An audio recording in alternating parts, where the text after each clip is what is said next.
Know that the Ramadan Radio has a Just Giving page. Go check it out. It's justgiving.com/fundraising/Ramadan-radio. I know I've said that very quick, guys, but search for it online. You cannot miss it. And you know what the radio station is raising a lot of money to help the children in hospitals on Eid Day. So guys, please search for that. I'll give you the web address one more time. It's www.justgiving.com/fundraising/Ramadan-radio. We're here live in the studio in Leicester at 87.7 FM.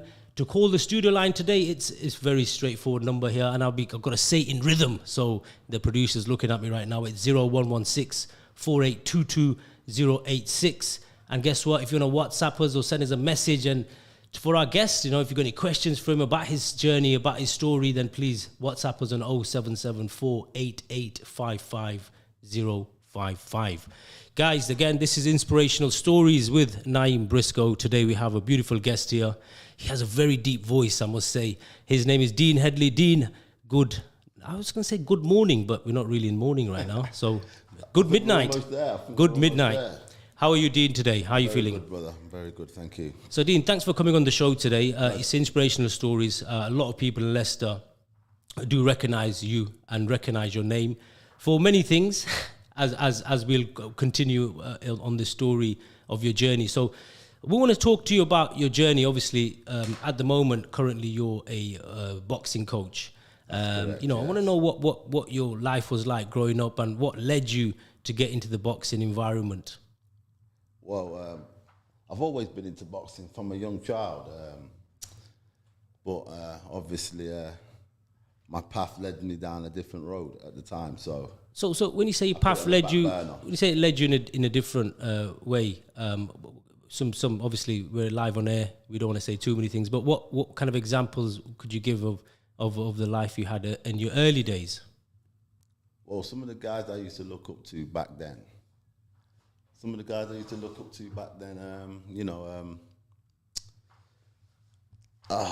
a hard one. It's a tough one. Because they were good guys. Okay. But obviously, you're a product of your environment. So, so basically, I had two choices. I could either stick with the boxing, or I could go down the road of the street life, as one would call it. And the street was very, very strong at the time. It was. I wanted to be in the streets, basically. So that's where my life was leading towards, the street life. So when you say street life, Dean, you know, not many people might get that. You know, what do you mean by street life? Is it a life of badness, or would you say, or drug dealing, stealing, basically just doing infantile stuff, you know. To me at the time it was normal. Okay. There was nothing wrong with what I was doing, because I used to look up to my peers, and my peers, unfortunately at that time in my life, were what we would call street guys. So yeah. Okay, so talking about your early life, you mentioned that it was a bit rough and tough. Share some experiences with us. I mean, obviously we don't want to get into too much detail, but experiences of so people, the viewers out there, the listeners, and people watching on Facebook would get some type of idea of what you mean. I know it's uncomfortable. Look, let's get comfortable here. We're on the show. We're good friends as well. Yeah, okay. I know it's uncomfortable, but you know, whatever you say is going to be an inspiration. My past doesn't define the person who I am today. So the reason I'm here is to share some of my past experience with you. So some of the kids out there nowadays who are thinking about going down the same road I went down, don't go down that same particular road, because it's not the road they want to be going down, really and truly. For example, you wanted an example? I had a name. So basically, I used my name to get things and take advantage of people.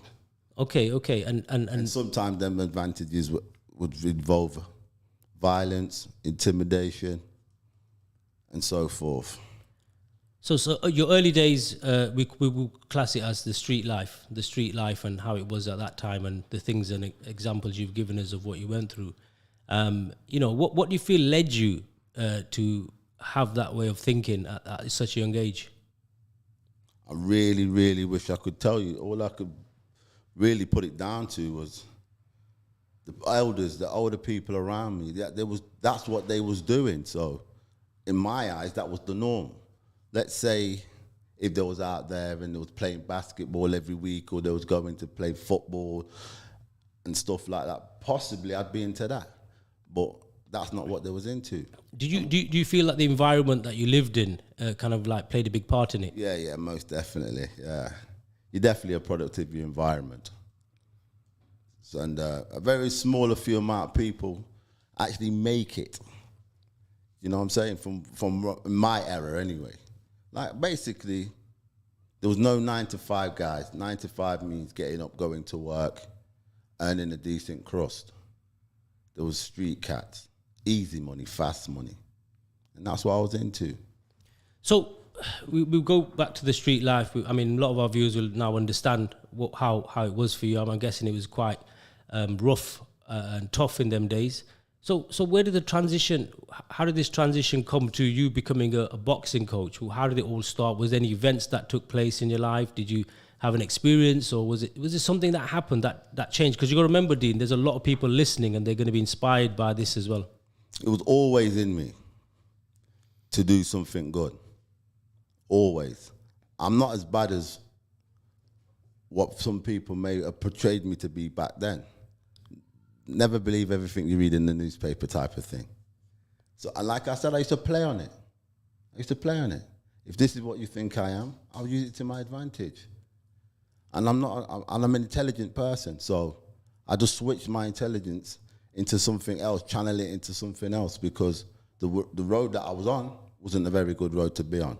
So I knew that if I don't do something now and change my life now, then I'll probably be spending the rest of my life in jail or something, or dead possibly.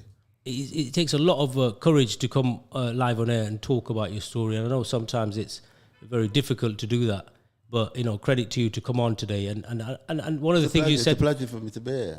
It's a pleasure. One of the things you did say to me pre coming onto the radio, that if you can help one child out there, one kid out there that's going through a tough time, and if you are listening, and we're listening, we're focusing on our audiences right now, and if you are listening right now, and if this a story that can help a youngster change his ways, or get into sort of field that can benefit others. So I mean, you took on a great field of boxing, being a boxing coach. I mean, that in itself is helping others. What kind of transitioned you to get to that stage? Basically, as I said before, there was I had a choice to make, and I had a child as well, and that was a massive change for me. Also, that was a big responsibility that I had to take on. I don't want my child to look at me and think, "Who's this guy? This guy's nothing." I want my child to look up to me. So therefore, it started with my child. Then from my child, I thought, I want other kids to do good, and to not be in the same predicament that I was in. There's always a choice to make. Sometimes these kids don't feel they have a choice because of peer pressure and stuff like that. But you've always got a choice. And the choices are either a negative choice or a positive choice. Exactly. But like peer pressure, I understand peer pressure, especially in this day and age. Give us an example. What do you mean by peer pressure? For example, say if you've got 5 mates, and those 5 friends are all doing bad, but you don't want to really do bad. You don't want to be this guy. But these 5 friends, you look up to these guys. So you don't want to feel weak. But the weak man is the man who doesn't live by his own standards. You can't live by other people's standards. So that's one thing I did learn. It's nonsense, really. What would you say to the parents listening at the moment and who are probably going through a struggle like this? Get involved in your kid's life, man, most definitely, man. What kind of involvement would you say? You got to watch them. If they say to you, look, I want to do this or I want to do that, and it's positive, get involved in your kid's life. Make sure they got something to look forward to. Do you feel that's why you chose boxing? Because a lot of the parents do, speak to you about their children, and you do a lot of training with adults as well. Do you think that kind of kind of like goes with the flow of what you're saying. Yeah, of course. Like, people are afraid to do what they really want to do nowadays. Social media is a massive one nowadays. Social media, we didn't even have social media in my day. So like I said, the streets with the social media. When someone says, when you do bad, but you don't even realize you're doing bad, and you get looked up for that, you continue to do it until you realize it's not the way to go. Peer pressure is real bad out there. So would you say that would be one of the prime things that kind of held you back from making that change in the early days? Peer pressure? Yeah, it's massive.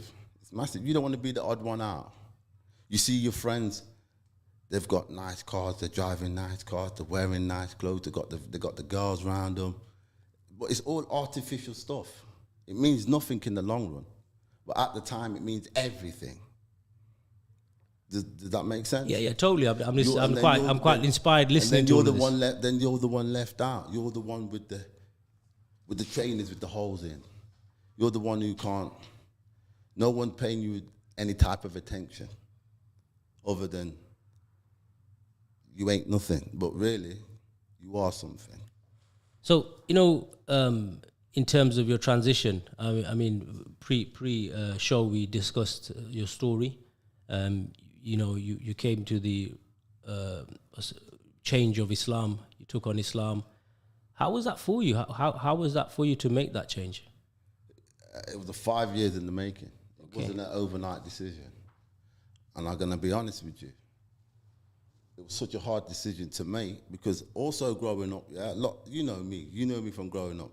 90% of my friends were Muslims, but 90% of my friends that were Muslim, you're most probably only the Muslim guy's house I've been in. And I felt like, because my parents, they're Rastafarians. So say that again. What you're saying is that growing up, you didn't go to any of your Muslim friends' houses. Was it kind of awkward? Were they awkward with you going in, or would it be your reputation probably? Nah, I doubt it was reputation. Because one thing, I'm always respectable to my elders. I've always been respectable to my elders, and I never really went out of the boundaries of the law, the street law. You don't interfere with 9-to-5 people, straight people that are hardworking. You keep them out of it. So going back to my question, Dean. So the transition of you said it's 5 years in the making. What actually took that stage of change? Where did that come from? It's a good question. Very good question. You got me there. Basically, I knew who I was. I've always known who I was, and I wanted to find peace within myself.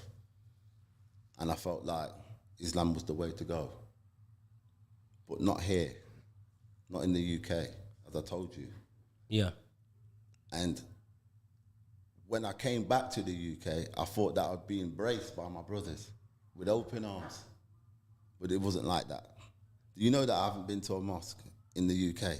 Serious? I haven't been to a mosque in the UK. I attempted to go to one. What? And the vibe that I got wasn't the kind of vibe that I was looking for. What do you mean? Were people looking at you funny, or how did you feel? I didn't feel welcome, basically. So when you said you travelled abroad, what do you mean by you travelled abroad to embrace Islam? Yeah, so you didn't do it in the UK. You went abroad. Where did you go to? I went to Egypt. I travelled to Egypt. I had a friend out there who's a Muslim, and he told me then that I should do it then. And I was like 9 about that life, or I'm into doing what I want to do. I don't want to be that guy. But it always played on my mind. He would say, yeah, come back. Brother, we'll embrace you. And I've got pictures and photos and videos of the beautiful event. And, what was it? What describe that? Describe that moment from leaving, from going onto the plane to Egypt and making that, that change. It felt natural to me. It felt like something I've always wanted to do. Like I said, it's been 5 years in the making. But when I actually got to Egypt and I got to the mosque, beautiful mosque, I came out there feeling like a whole different person. Serious, yeah? I was humbled. Serious. Of course. Proper, yeah? I was humbled. And I started to revert back to some of the things I've done in my prior life. But I was told they would all, sorry about that, I was told that they'll all be washed away. I start fresh. And that's what I wanted, to start fresh. And here we are today. So describe the moment, so your feelings, your emotions. I want to dig into them emotions. So you're there, you're just about to take the Shahada. What was going through your mind in a foreign land as well? The people that are around you are not your friends, like you don't know them for years. I'm going to be honest with you. I felt warm. I felt this is where I need to be. And like I said, when I came out of there, I went in there with no expectations, really. I didn't know what to expect. But I got a lot more out of what I was expecting that I didn't expect, if that makes sense. I didn't expect anything, but I got a lot out of it. My expectations went on, exceeded what I expected to feel. So you've taken the Shahada. You've left the mosque. How did you feel? What was going through your mind? I mean, did you look at the past or did you just think ahead? Like I said, I came out there humbled. And then I did think about the past. But when I was in there, they told me that all my past sins would be washed away. And how did that? So all I've got to do is continue my path with a clear head. I was humbled, bro. Real humbled. And coming away from that, how long has it been now since you've taken the Shahada? It's been about 3-4 years. And how do you feel as a person? Do you feel there's a massive change in you? The massive changes, bro. I'm going to be honest with you. What key changes? The key changes, I've been humbled. I see the world different. I hear when people speak to me, I hear what they say. Before, I never used to hear what people say. I didn't really care. I'm not here for you. So you could speak, but it meant nothing. In one ear, out the other ear. Yeah, kind of thing. as you say. This is Ramadan Radio 87.7 FM.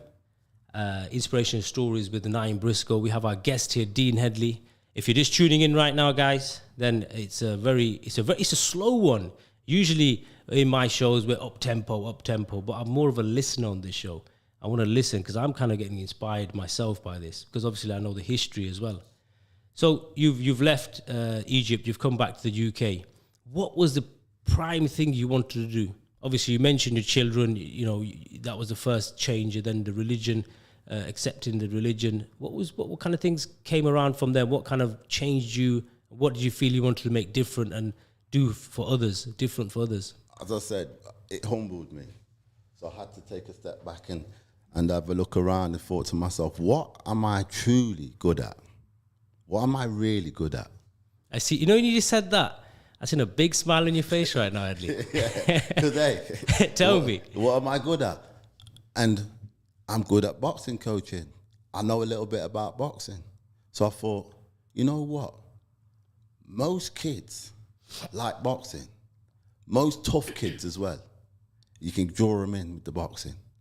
You can draw a tough kid off the street in with boxing quite easy. You're not going to go to a tough kid and say, oh, do you want to do some ballet dancing? Yeah. He's going to be a bit reluctant, but everybody loves boxing. So you're doing the boxing. You've started it. I mean, obviously at the same time, without you realizing, you kind of mentoring them as well. Yeah, of course. Yeah, that's one of the main things.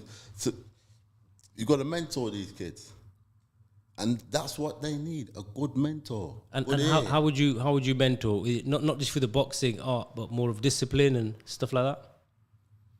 You just let them be who they are. You work along. You just know. It becomes like they're your child. It's crazy. You want the best for this person. And like I said, if I can stop one kid from going through what I had to go through, or go through some of the things that my friends went through, then my job here is done. I mean, back in the 90s was the peak of a lot of madness in Leicester, especially growing up in the core of Highfields. As you know. And you know, to come out of that and is a great in its sense an inspiration, but also when you see, I mean, your friends or your old friends and see what they're going through, how does that make you feel? It saddens me, but at the same time, to each man his own path. You know, one day maybe some of these friends, I know who you're talking about. We're not gonna call any names, yeah. But yeah, in fact, I saw him the other day, and I'd always give him 5 minutes and give him some words of wisdom. And I know it's going through one ear and out the other, but do you feel that, you know, unfortunately, like, look, you I class you as in somewhat being saved. Yeah, you know, Allah's blessing. Alhamdulillah, brother. Come on, man. Allah's blessing on you. Most definitely. Taking the Shahada, going to Egypt, coming back. Definitely. You know, you look at peace. You don't have to look over your shoulder, looking for them sirens. You've known me many years. You tell me, have you ever seen me so humble? I'll be very honest with you. I mean, Have you ever seen me so calm and so relaxed? I see complete change in you, and this is the reason why, you know, you're on the show today, because I feel that, you know, your story, your journey, it's not a joke. You know, your journey. I mean, people would class your journey right now as a movie. It's the truth, Headley. You know, you'd class it as a movie. You know, coming from a rough and tough environment, a life of crime, you know, and the rest of it, seeing the transition, embracing the Shahada, and then completing your passion and helping people out in an art that you enjoy. And you know what? And it's beautiful. It's a beautiful feeling to be able to give back. I never realized that it would feel like this. You know, one of the I get before we come on the show, I take a lot of notes, and I speak to people, and I speak to a lot of parents, and you know, a lot of parents are tuning in right now and listening. You know, they've opened their fast, they've done their prayers, they're gonna be listening, and a lot of people want to listen to your story, because a lot of parents have children that they're concerned about, because of, like you said, the environment takes over slightly. If right now, I just want you to just imagine right now that there's a parent out there that you're talking to, right? What would you say to them? What advice would you give them based on your own experiences and how they can work, or even if they can get them involved in something? The key thing is to listen to your child, basically. That's very important. Don't judge them. Don't make them feel judged. Sit down and get to the root problem, what it is. And then maybe you can say to them, why don't you get into sports? Why don't you go do this, do that? And I'm sure there's many parents out there that do this. It's a very difficult But subject. Headley, you're making it sound very easy. But it is easy to sit your kid down. You gave birth to this child, yeah? It's very easy to sit. Some of the hardest things to hear from a child is the truth. Yeah. You understand? But you have to get the truth out. Whatever the truth is. Whatever the truth is, do not make your kid feel like that they can't come to you. Because if they can't come to you, who do you think they're going to go to? No, who they're going to go to? Yeah, they're going to go to the friend that's not educated enough to tell them anything. And make wrong decisions. And then they're going to definitely start making wrong decisions. They're going to start looking up to people. If they can't speak to their parents, they're going to speak to their peers. And sometimes the peers ain't the right person to be speaking to. So, to all the parents out there, however hard it is, you've got to sit your child down and speak to your child and find a solution. That's number one as well. You've got to find a solution. I mean, one of the biggest sort of issues we probably see is sort of like community support. Like, you know, the mosques getting involved and stuff like that. I mean, you embraced Islam out of the country. You know, one would ask the question, why didn't you do it in the UK? And your answer was you didn't feel welcome. It's very, very sad to hear that, to be honest with you, Headley, that you've had that experience. And this is the truth. And it is sad that I had to even mention this, but it is the truth. And I want to educate parents out there. Look, we live in this era. They lived in their era. And also to some of your children out there, yeah? Some of the kids out there that might be listening. It's down for you to educate your parents as well. Your parents might see you with a friend and think that friend's a bad person. You know that your friend's not a bad person. So this is what you need to explain to your parents. Regardless of colour, skin or gender, you need to tell them. Well said. This is Ramadan Radio, 87.7 FM. It's hard to say the 7 because usually it's not a 7, it's another number. But I can't say that now because that was last year and the year before that. So I'm going to say it again. Ramadan Radio, 87.7 FM. This is Inspirational Stories with Naeem Brisco. Our beautiful guest here today, Dean Headley. A very slow motion kind of show, very relaxed. It is midnight. And you know, sometimes when in my shows, I'm very hyper. And what happens with being hyper at this time, I mean, I think everyone's going to switch off. So, so it's nice to have someone calm. So it makes me calm as well. Cool. So let's talk about what you're doing now. So at the moment you're a boxing coach. Your boxing coach is Dean Headley Boxing. So it's DH Correct. Boxing. DH Boxing, yeah, correct. And you know, what do you do then? You know, coach could mean anything. Basically, I teach kids how to box and build up their confidence. It's not all about the boxing. Not every kid that comes to me is going to be a professional amateur boxer. They just come to let off some steam, build up their self-esteem, and keep them off the street. And I also make sure any kid that comes to me, you won't know this, yeah, that they have to come with good grades. If the grades ain't any good, then they can't come to me. It's as simple as that, because education is the most important key to any child's success. So some of the things you mentioned earlier, previously, you know, as we were doing the show, that even if the kids don't have the greatest grades, what you do you mentor them into getting that type of tuitioning as well, so they can have that support. Yes, of course. So you have a network of not just the boxing, not just the discipline, but you have the network of also giving them that after service of connecting them to tutors and getting involved with the parents as well. Yes, of course, yeah. It's all about education. It's all about... I never really educated myself. I would have loved to have been, you know...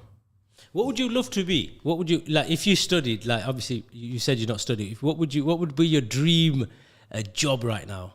It'd be something simple. It wouldn't be like something extravagant, like a rocket scientist or anything like that.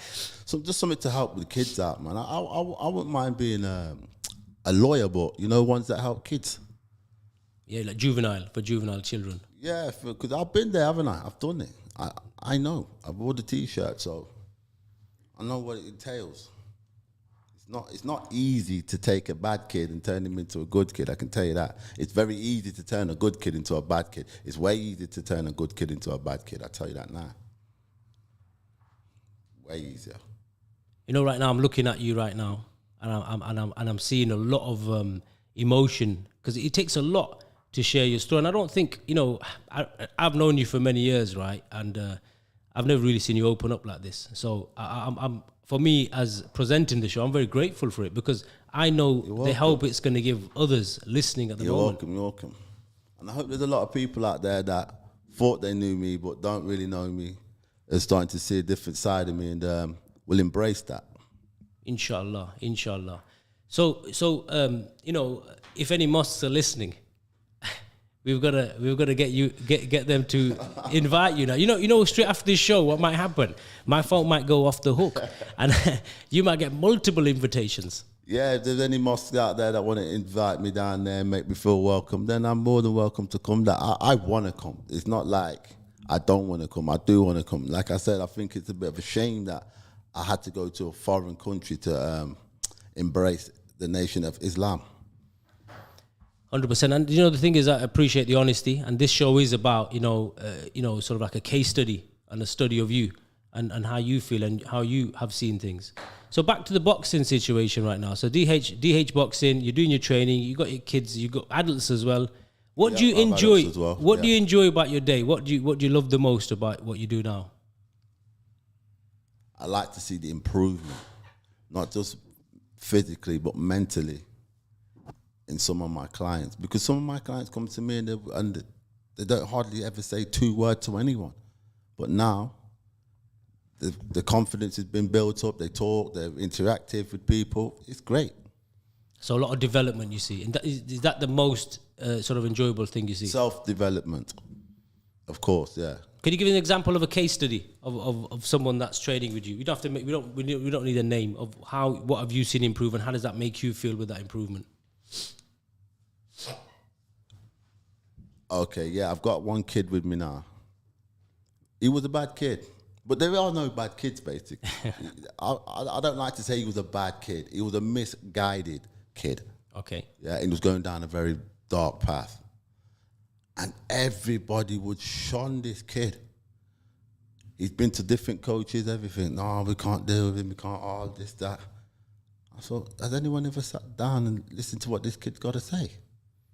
So you just sit down with him for 5 minutes. This kid's grades have gone up. He goes to school. His mum rings me up and says, listen, the kid don't back chatter no more. Don't do none of this. So like, you know, that there for me is gold.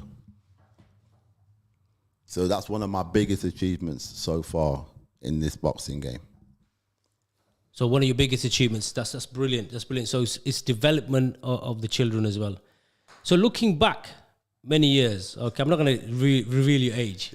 You can reveal my age. I'm not ashamed of it. Every you day look quite young, so I mean, we could play a little guess right now, and we could get the viewers to guess your age. I mean, someone's going to put 17. We give a prize. We give a prize out. We give a free session, yeah, trading session. I mean, you're hitting nearly the 50s now. That's correct. Yeah, that's correct. Scary age.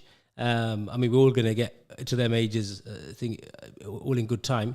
When you look back, because I don't know, I can speak maybe for myself, but the older you get, the more you start looking back at things. What could I have done different? What could I have done better? This, and that. When you look back, okay, you've had your journey of the street world and whatnot. When you look back, what do you want to change? What would you want to change, if anything? This is going to sound really cliche. I won't change a thing. To be honest with you, the journey that I've been on is one that was chosen. I didn't choose this path. You know what I'm saying? So I'm quite happy with where I'm at and where I've been, because like I said, it's all learning. And if I didn't go through some of these places and go through some of these dark times and do some of the things I did, I wouldn't have any wisdom or knowledge to pass on to anyone. So you've got parents listening right now. You've got probably kids listening at the moment. They might want to get a hold of you somehow. I think, we heard this guy on radio. He had this deep voice, right? You've got to emphasize on that deep voice, because that voice is not a joke, you know what I mean? And he's coming across, real. And what I really like about today and yourself being on the show today is you're coming across very, very real. And that's important. Obviously, we're live on air. Got to be careful what you say, different types of audiences, but you're coming across and saying it exactly how it is. We've got some comments here. We've got Tariq Islam. I can't even read from there. Have I got my glasses on? Well, let me try. Can you zoom that in a bit? Okay, we've got Tariq Islam, bro. There are different types of people, street guys and guys who the street guys used to run from. Sad to hear he didn't feel welcome in masjids. What about now? So how do you feel right now, in terms of getting coming to the mosques? And that's quite an important one as well for a lot of people. I have no problem going to any mosque anywhere in the world, especially my hometown. This is my hometown. This is where I was born and bred. This is where I want to be with my brothers and my sisters, So, like I said, what you mentioned earlier, if there's any mosques out there that want to invite me down, invite me and then we'll see. Headley, the producer, is saying you're rocking a lot. I do apologize, sir. The thing is, right now I'm just thinking, are you doing some boxing moves? Because I can see you dipping right now and swifting left and right. When I tend to get a little bit nervous, I start to, No, look, listen, I've got to be honest with you. Look, you've come on show, you've been straight. I like that. I like real conversations. Obviously, with recognizing that we're not just sitting on our own. We've got 70k people plus listening to us. So you've got to be careful what you say. It's quite nerve-wracking. Nerve-wracking. So DH boxing. I want to talk about DH boxing. You've tried many things, Headley. Why has this one really? I mean, you talk about with the kids and that, but what's your plans with DH Boxing? What do you want to do with this brand? Basically, I'm going to take it as far as I can possibly take it. Like, I'm not trying to see my name in lights. I'm not trying to see my name in lights. Like I said, this is mainly to give back to the community that I took so much from. So that's my main goal, just give back to the community that I took so much from, basically. Ramadan Radio 87.7 FM with Dean Headley on Inspirational Stories with Naeem Brisco. If anyone wants to call in, feel free to call in. It's 0116 482 2086, or you can text us, and the text number is 077 48 855 055. Sorry to cut it. I'm quite surprised nobody's called in to ask me any questions yet. I'm sure there's loads of you out there that really want to ask me a question. Don't be afraid. Ask me what you want to ask me. Get in touch. Definitely. And if some people are sort of like, sometimes when it's to their children or they might be a bit shy, how could they get in touch with you? How would they connect with you if they want to have this conversation with on Instagram? Or, I mean, I don't expect you to give a number out online. Obviously, they can get my number at the end of the show. And they can also get hold of me on Instagram, Dean Headley Boxing, and give me an inbox there, and I'll always get back to anyone who wants to ask me any type of questions. What we can also do is leave your number with the studio as well. And if anyone does come in, they can hand your number out. So it is a very sensitive topic, and you've got to understand. Just like you're sharing something right now, it's a very tight knit community. Not many people want to know or say that this is a problem in their household with their child. It's a very taboo subject. You have to understand that, especially in sort of like the Asian community, more so, and many communities, to be honest with you. So that could be an avenue for someone to get hold of you and actually discuss that with you as well. Yeah, that'd be brilliant. That'd be fine. And like you said about the Asian community ain't much different to the black community. It's like we like to always keep things in-house. We don't like to share our feelings with one another, and so-and-so is doing this, so-and-so is doing that. Oh, he's bringing shame to this, bringing shame to that. But look, every household and everybody has problems every now and then. But a problem that's talked about and the problem shared is a problem halved. 100%. So what can boxing do? Not just to help children, just generally help anyone in your eyes. It gives them a purpose to get up in the morning. It's like, when you try to develop a skill and then you start recognizing that, you know what? I'm better today than I was yesterday. It's a good feeling. And it's a good feeling for me too. So, it's a very good exercise. It's very mentally stimulating. 100%. So we're talking about some of the benefits that you've mentioned now, and stimulating for you as a trainer. Physical health, mental health, and just to get you out of the house. A lot of us have been in the house for quite some time now, haven't we? Just coming out of this lockdown and whatnot. So yeah, it's a very, very good mental agility sport to get into, physical and mental. And also with the kids and even the adults training, how do you feel these type of activities can help them be even like better Muslims, shall we say, as well? I don't know how boxing can help someone be a better Muslim, but to be a better Muslim, you just need to have better understanding and just be aware of that you might offend people that you don't even realize that you're offending. And an example of that? Me, for one. Like, I have to be brutally honest. Come on, brother. You grew up with me. You know some of the things that I've... Like, I'm going to mention... I don't want to mention a name, but you cannot mention names. I'm not going to mention a name. Please don't do that. But I'm not going to, yeah? Good. But like I said, you know who I'm talking about, yeah? Yeah. Come on, man. I know this guy from kindergarten. His mother knows how long I've known him and what we went through together. Was I ever allowed in their property? No. Not once. So do you feel there's some type of... switch it up a bit. Do you feel there's some type of racism? Prejudice? I don't want to use the word racism. Lack of understanding. That's what it is. And like I said, it's for the younger youth of today to educate the parents, because obviously the parents come from a different generation. Do you think to if our do you think if the parents have that mentality and the kids kind of see that mentality, it makes them more harder to talk to their parents, because they might be friends with somebody and their parents might think, wait a minute. That's an interesting topic. I would love to know why it is like that, because in my household, if I have, let's say I have a Muslim friend, Asian Muslim friend, before I became to the Nation of Islam, and my parents were being negative towards my friends, it's for me to educate my parents on my friends and the era that we're in. Because obviously some of these parents don't come from England. Maybe they came here where people was not so nice to them. You know what I'm saying? They had the sort of negative experience. Yeah, so they've had a negative experience, but you can't put that negative experience and let it regurgitate.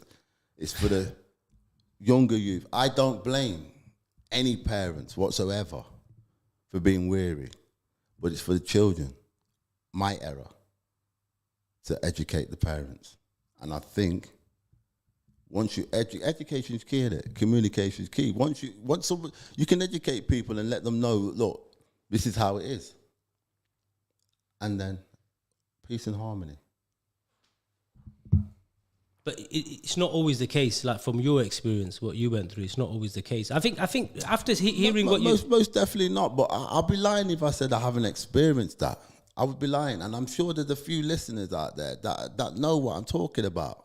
So it's about educating your parents, yeah, and educating your children also. One thing I've noticed on this inspirational story today, we've talked about your journey, great. We've talked about the benefits it's had for you and how other people are benefiting from it. But when I look at you, when you talk about you say it in such a humble way, so I get the humble side of you now. I understand that. But it must have been quite hurtful. Come on, of course. It cut like a knife. I'm a child. You have to understand this. I wasn't an adult. I was a child. I'm not talking from an adult perspective here. I want to make that perfectly clear to the viewers. I'm not talking from an adult experience. I haven't experienced this in my adult life. I'm talking about when I was a child. And I found it quite traumatizing. I could have gone either way. I could have gone BNP.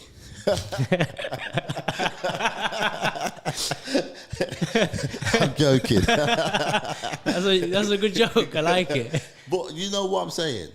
It's like, it's for the younger generation to educate the older generation, because we all have stereotypes. Everybody has stereotypes, but doesn't mean that you are that stereotype. Got the last 30 minutes of the show. Yeah, let's make it a good one. Let's make it a good one. So you've got to get a bit upbeat. Your voice is too deep, You're making me like, I'm sitting back on my chair right now. I think I'm just... Some Barry White business going on here, bro. Some Barry White. They might call you that when you leave the studio. You might be called Barry White. You never know. You know what I mean? I would say sing the song. I've been called worse of things, man. There's nothing wrong with Barry White. I've been called worse. It's a great singer. Is he a singer, isn't he? Yeah. It's a great singer. Yeah, so what kind of music did you listen to growing up? Let's talk about that. I want to know what kind of taste of music you had. I used to listen to reggae a lot, You see how you said, Where did come from? You mentioned reggae and you put a bit of patway in there as well. It's my family heritage, isn't it? So when we talk about certain things, you might get a little twang come out here and there. Like Hannah. Hannah? Yeah. How do you do it? Do that again? Hannah. So you used to listen to reggae, yeah? Reggae was my thing, yeah. And then hip hop, and then some of these viewers most probably wouldn't know what this is. House and garage. I think now, the producer's nodding his head. He's bouncing. I think he can hear this. He can hear the tune right now. But now I've reverted back to my old ways and gone back into listening to more the reggae side of things, because it's more calming. I'm older now, so I can't listen to these young grime tunes, what they want to call it nowadays. I don't know what to call it. But yeah, reggae is my thing. We like a bit of reggae. I've not heard reggae for ages. But play some when you get in your car, man. It's Ramazan, bro. We don't do that. We don't do it. Oh, if we do, we don't say it. So you're having a fight, ain't you? Oh yeah. I'm having a fight coming up. Yeah. First of all, where's this fight come from? What's happening here? And why are you having a fight? I don't think I really want to reveal it on the radio show where I've took the fight. I think let them follow you and find out. Yeah, the viewers have to wait for the press conference to see why I'm actually taking this fight. Okay, so the fight's when? The fight's going to be on July the 9th. And it's going to be at the Mayor Centre, Leicester. As you know, manager, sponsor. So, yeah. So you're 48 years old. Is this going to be your last fight, Dean? Or are you going to carry on? You think you got more in you? I'm thinking this is the last. I'm most definitely thinking this is the last. I can see how you're looking at me. I want you to say more. I think this is the last, yeah, definitely. So if you really want to see this fight, you're definitely going to have to come and get your tickets once the tickets are out on sale, because this is going to be a good one. Look, you come from the word, we're going to use the hood, back in the days. You know, Highfield, ghetto. So people are gonna want to see this fight. You know what I mean? It's two people. We won't mention the other chap's name. I won't mention the. We don't want to promote him, right? Yeah. And two people are gonna have. You're gonna have a fight, and historically, you're recognised for the brawl. So this is gonna be very interesting. What kind of message are you giving out to your followers and the youngsters that are supporting this fight? You're never too old to live your dream, basically. You got a little bit of white hair coming in the beard. I don't know, man, Headley. Plenty coming through now, bro. I noticed that a few days ago. I'm gonna be a silver fox soon. Don't you worry. Yeah, but basically, the fight's gonna be on July the 9th. Sponsored by Naeem Brisco, Apollo Boxing, and it's gonna be a community thing. This is something that the community hasn't seen before. So I think you should definitely get your tickets and stay tuned for further future updates on the fight. So Headley, we've talked about the fight. We've given you a quick plug there. I think that's enough now. Thank you. In the next 10 years, all right, I know we can't predict everything. You're in the nicest way, you're a late starter. You've set things up. Where do you see yourself in the next 10 years? What is your vision? What's your dream? I see myself having my own boxing club, and it's going to be filled with kids. And then eventually, hopefully, I'll have someone on the way to a world title. It's not impossible. It's not impossible. And in terms of the kids that are coming through at the moment and the improvements you're seeing, what do you feel like? Do you think you've got any world champions in the making, or is there any parents out there that see the kids out there, male or female, by the way? It's not boxing, it's not just for the men. Oh yeah, I forgot to mention that. Yeah, I'm gonna start having a full female class where it's just all females. No, it's not gonna be mixed. So yeah, stay tuned for that one also. Wicked. I think that's important, because when people think of boxing, they just think, lads. And there's got to be girls out there that want to box that don't really want to come to the forefront and say they want to box, because they most probably think it's just a guy sport. But no, it's not a guy sport. It's a woman's sport as well. And the women's sport in boxing is coming up in a big way. So if there's any females out there, young girls that want to get involved in the boxing, speak to your parents and let's sort something out. In fact, to be honest with you, in this day and age, in this era now, I feel there's more tougher women than men now. I think they should do a mixed fight. There's a good fight coming up, female fight. If none of you females out there have ever watched a boxing match, you want to watch a boxing match, look out for a woman called Carissa Shields. She's the GOAT. Brilliant. So, Dean, we're coming towards the end of the show now. I've got 7 minutes left. We want to finish off with a nice one. So, I want you to just finish off with some really positive stuff. Apart from what we've discussed, something completely different, positive, and how you can see things for you and for people out there, and how we can connect the communities. Because the whole way I'm looking at this show right now, because you mentioned you weren't invited to the mosques and you had these type of issues, we've got to also bridge communities. And one of the key things you mentioned is the youth, must speak to the parents and things like that. So How would you see, coming from your background you have, how would you see bridging communities? How do you feel that it can work? Because obviously you can't, sometimes stereotypes, you can't always put a thumb on it. You've got to look at the bigger picture. Yeah, indeed. You can't always look at a stereotype. I'm hoping there's a few people out there that have been hearing what I'm saying today, and it educates them and it makes them think a bit more about how they've approached their child, or how their child approaches their parents. If they're afraid to say to their parents, look, I hang around with this guy, he's not a Muslim, but he's a nice guy. Still embrace him, you know? Still embrace him. Let your kids make decisions on who they choose to be friends. Obviously, you got to monitor who they're with. You don't want it to be with someone who's no good.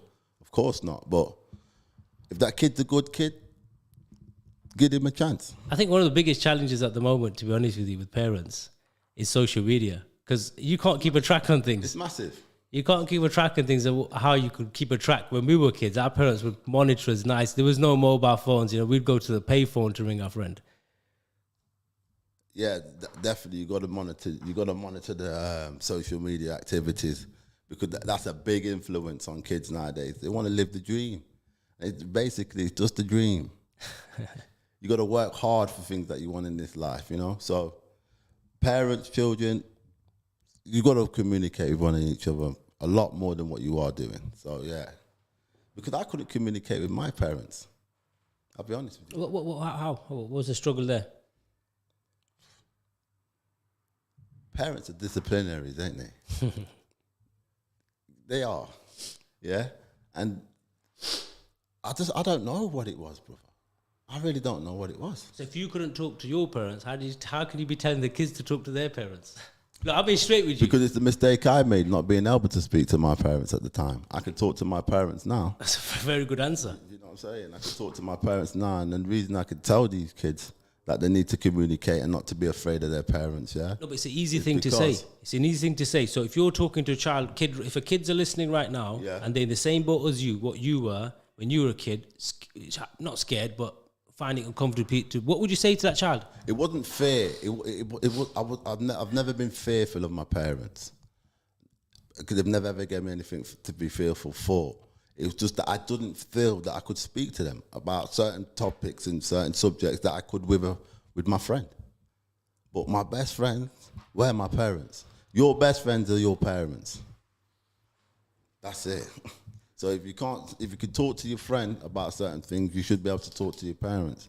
And parents out there that are listening to this as well, you might not want to hear some of the things that your child are telling you, but you need to respect your child that they found the courage enough to come to you and not go to somebody else. So yeah, I would say speak to one another. Brilliant. Headley, it's brilliant having you on the show today. It's been a pleasure. And, your voice, we're getting a lot of messages about this deep voice. So you got to tune that a bit. We've got to get that tuned up a bit. It needs to be softened up a bit. It's something I was born with. I can't eradicate the voice. Ramadan Radio 87.7 FM. We last 3 minutes of the show. We're going to go through a very quick fire round. You know my shows, I have something called a quick fire round. Let's have it. Are you ready for the quick fire round? Let's have it. I say a word or a couple of words and you say something that you feel it relates to. Okay, let's go. So the first word I want to say is, I'm freestyling this, by the way. Community. Support.